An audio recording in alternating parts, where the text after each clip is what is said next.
Welcome back to my channel ভাতারসী কলকাতা। আগের দিনকে দেখিয়েছি আমরা সবাই তারাপীঠে বাসে করে এসেছি। তারাপীঠে এসে কোন রুমে আছি, রুমে কত কী ভাড়া, ডিটেলস সমস্ত কিছু ভিডিওর মারফতে আমি দেখিয়ে দিচ্ছি। তো কালকে এসে খুব টায়ার্ড হয়ে গেছে, তো আর্লি মর্নিং এখন বেরিয়ে যাচ্ছি, 5:30 বাজে। এখনই আমি ছোট্ট করে রুম টুরটা দেখিয়ে নিচ্ছি।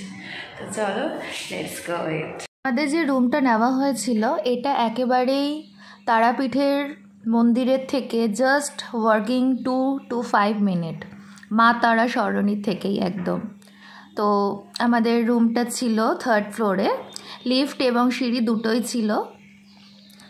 রুম নাম্বার ছিল আমাদের 201। চলো রুমের ভিতরে দেখা যাক কী কী আছে।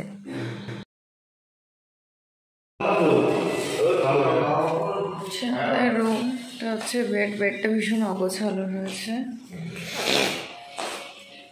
সাইড টেবিল দিয়েছে, র্যাক দিয়েছে।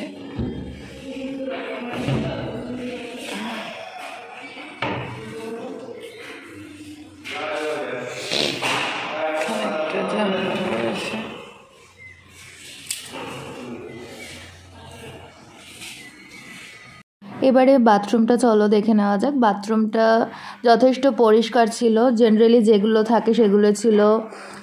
শাওয়ার থেকে শুরু করে, গিজার থেকে শুরু করে, কুমোড সমস্ত কিছু ছিল। বাথরুমটা ছিল ছোট কিন্তু যথেষ্ট পরিষ্কার পরিচ্ছন্ন ছিল। বেডটা বেশ বড়ই ছিল, 3 জন শোয়ার মতো ছিল। আর নর্মালি যেগুলো থাকে চার্জার পয়েন্ট, ফ্যান, এসি, এগুলো তো কমন জিনিস, এগুলো সমস্ত কিছু ছিল। যথেষ্ট ভালোই ছিল, পরিষ্কার ছিল।